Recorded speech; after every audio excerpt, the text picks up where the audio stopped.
here we come to the first type of landforms. There are three based on their formation and characteristics. Landforms are of three types: mountains, plateaus and plains. Now here today we are going to discuss about the first type of landform, that is mountains. I'm sure you must have seen mountains either in reality or in TVs or in movies. Okay. Now what are mountains? So mountains are huge part of the earth which rises more than 900 meters above the mean sea level. Now what is mean sea level? So you have done in water bodies chapter that what is mean sea level? Mean sea level is the level of ocean water which remains the same because all the oceans are interconnected. Please note, the height of a land and the depth of a water body is always measured with reference to the mean sea level. So you can see the blue circle shows you earth. The black lines, the triangular shaped structure shows you that this part of the earth rises up. You can see the arrow, it shows that this part of the earth is quite a big part of the earth rising up.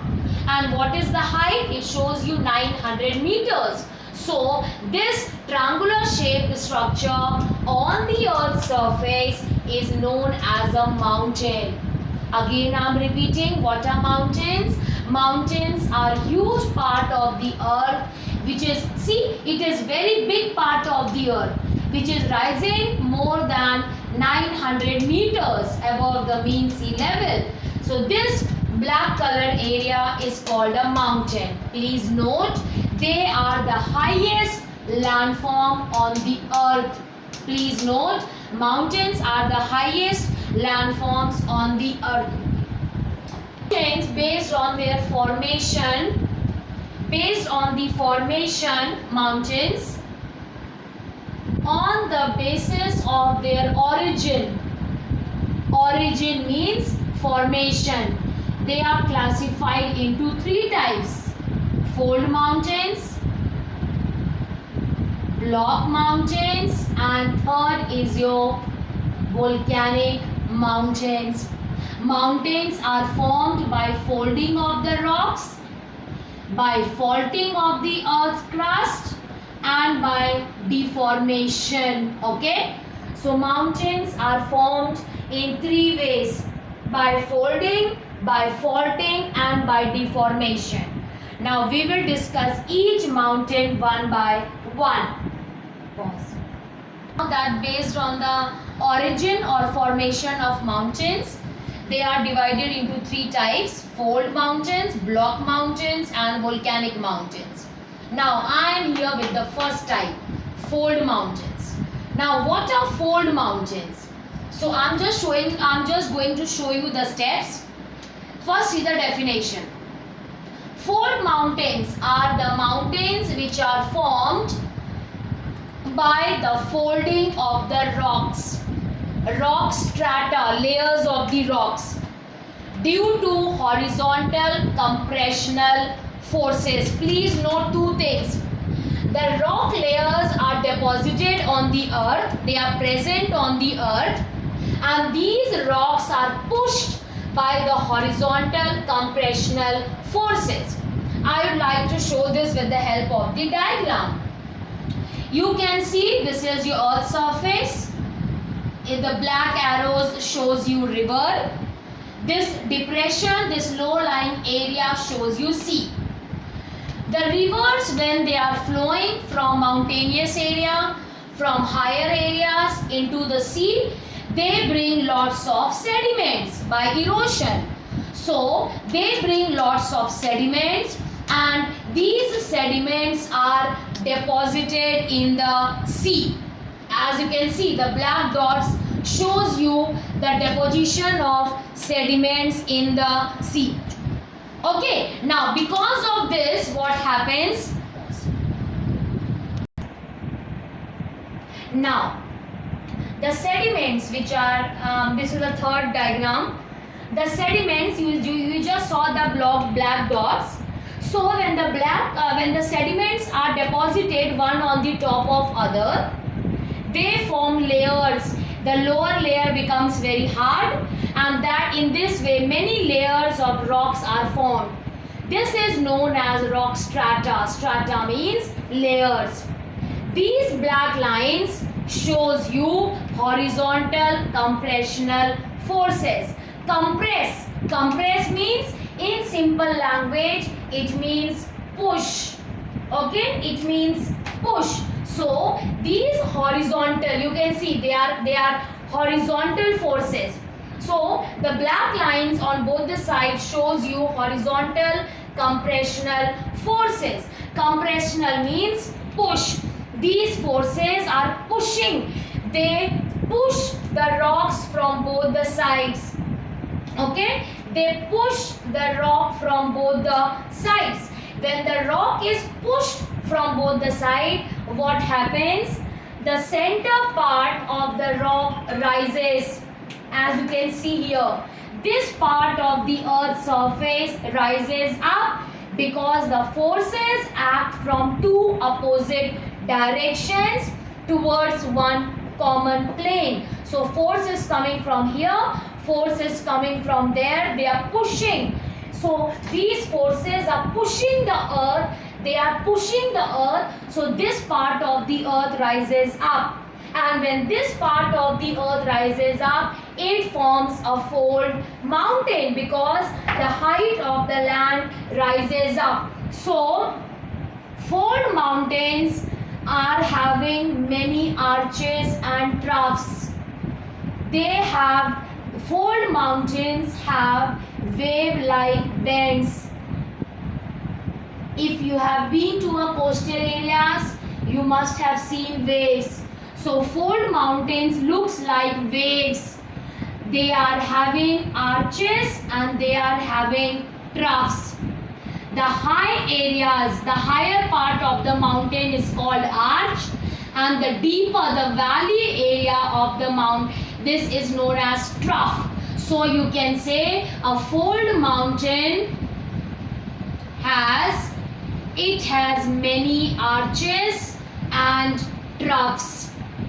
They have many bends, they have wave-like bends, and this is the fold mountain. You can see the sediments are folded, they form rocks, and the same rocks gets folded because of the horizontal compressional forces forming fold mountains. Okay, now we will discuss the features of fold mountains. Okay, now we come to the next part, that is features of fold mountains. What are the characteristics of fold mountains? So fold mountains are the youngest mountains on the earth. In comparison to volcanic and block mountains, these mountains are quite young. They are formed due to sedimentary rocks. So just now I have shown you that firstly the sediments are deposited in the sea, in the low-lying depressions, and these sediments are then hardened to become rocks. Such rocks are known as sedimentary rocks. You will study about them in detail in class 7. There are three types of rocks: igneous, metamorphic and sedimentary. So fold mountains are formed due to sedimentary rocks. Third, length is more than the width. These mountains have more length in comparison to width. For example, see the case of Himalayas you have done in the map work of primary section. Take Indus Mountains, Rockies Mountains, Australian Alps, a great dividing range in Australia. All these mountains have very high length, have more length. For example, Indus Mountain on the earth is the longest mountain on the earth, having a length of 7,000 meters. So these mountains have more length than the width, and these mountains are arc shaped, just like the arc of a circle. I'm just drawing a rough map of South America. to show you the longest mountain location on the earth. I'm sure if you see the world map, you will agree that the fold mountains are very long. This is equator, and the black lines that I'm drawing on the map of South America is your Andes Mountains. Roughly length of 7,000 kilometers. Okay, so you can see that the length is more than the width, and it is present in the western part of South America continent, and the longest mountain on the earth. Take the case of Himalayas. It is also running for a length of 2,400 to 2,500 kilometers. See the length, it is such a big length. Okay. Correct? Okay, now we have the types of fold mountains. So there are two types of fold mountains, young fold mountains and old fold mountains. Now as the name is young, it means these mountains have been formed very recently. Okay, they are newly formed mountains. What are means? These mountains have been formed very recently. Recently means 10 to 15 million years old. These mountains are very young in comparison to the age of the earth. Age of the earth is 4,600 billion years old. In comparison to the age of the earth, these mountains are very young. That is why they are known as young fold mountains. Old fold mountains means these mountains were formed much earlier. Okay, much earlier means 200 million years ago they were formed. It means in comparison to the age of the earth, these mountains are old when you compare them with young fold mountains. So they have been formed recently. Recently means not 1-2 years back. It means 10 to 15 million years old. Whereas these mountains were formed 200 million years ago. Very important point. Since these mountains are newly formed, so erosion and weathering has not taken place. That is why these mountains are very high. I will just draw the diagram. These mountains are very high. They have steep slope and they have sharp pointed conical peaks like Mount Everest in Himalayas. Whereas these mountains were formed much earlier, long back, 200 million years ago. And since 200 million years ago, the rivers, the wind, the glaciers and the seawater, they are acting on these mountains. So because of weathering and erosion, which I talked about, these mountains have become very low. They have gradual slope and they have rounded peaks. Okay, I'm just drawing the diagram to get the concept very clear. The diagram can be like this. You can compare.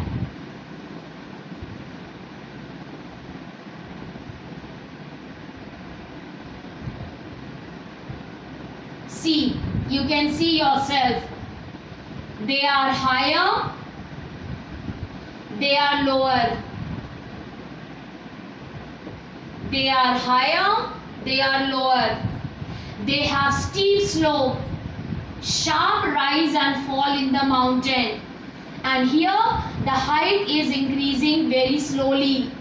So we say gradual slope. And what type of top it is having? It is having a rounded peak. Peak means the topmost part of the mountain. Peak means the topmost part of the mountain will be rounded. But here it will be sharp. You can see it is sharp. It is sharp peak, pointed peak, and they have steep slope. Example of young fold mountain is Himalayas, Andes, Rockies. Okay, they all are Alps, such a very famous mountain in Europe. Many Bollywood movies are being shot in the Alps mountains, Switzerland especially. So Alps, Himalayas, Karakoram mountains, they all are young fold mountains. Whereas when you talk about the old fold, Aravalli mountain in India is one of the oldest fold mountains in the world. Other old fold mountain is your Ural mountains, which is located at the border of Africa, Europe and Asia. Then another example is your Appalachian mountains. Okay, so these are Appalachian mountains in North America. They are examples of old fold mountains. Okay, so with this, the fold mountain topic is finished. You refer to my next video for block mountains and volcanic mountains. Thank you all. Take care and bye-bye.